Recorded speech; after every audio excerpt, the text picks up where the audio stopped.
आजपर्यंत मी आपल्या माध्यमातून, आपल्या चॅनलच्या माध्यमातून प्रशासनाला सांगतो, ज्याप्रमाणे तुम्ही वादरचना केली, हरकती मागवल्या, आमच्या गावातून जवळपास 390 हरकती गेलेल्या आहेत। आपण जर ह्या हरकतींचा विचार न करता जर आहे तीच वादरचना जर कायम ठेवली तर ग्रामस्थांच्या वतीने जिल्हाधिकारी कार्यालय असेल, तहसीलदार कार्यालय असेल, त्या ठिकाणी जाऊन आम्ही योग्य पद्धतीने तीव्र शब्दात किंवा आमरण उपोषण करण्याची वेळ आली तरी आम्ही त्या बाबतीत मागे हटणार नाही।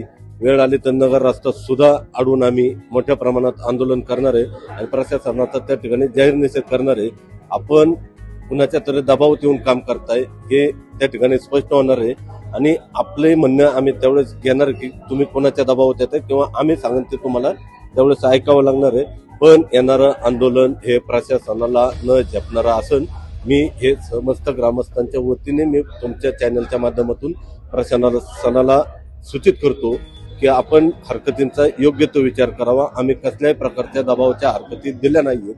ज्या तुमच्या अधिसूचना असतात, ज्या कायद्याचं जाणकार आहेत त्या मंडळींकडनं बसून ह्या हरकती घेतलेल्या आहेत। तुम्ही जर त्याच्यावर कोणत्याही प्रकारचा विचार न करणार तर त्याला जबाबदार उद्या जर आमच्या गावच्या विकास कामाला खीळ बसली आणि उद्या आंदोलन जर वेगळ्या प्रकारचं आमरण उपोषण करण्यात आलं तर याला प्रशासन जबाबदार राहील। त्यामुळे आपण कुणाच्याही दबावात न येता वार्ड रचना आहे ती करावी ही विनंती।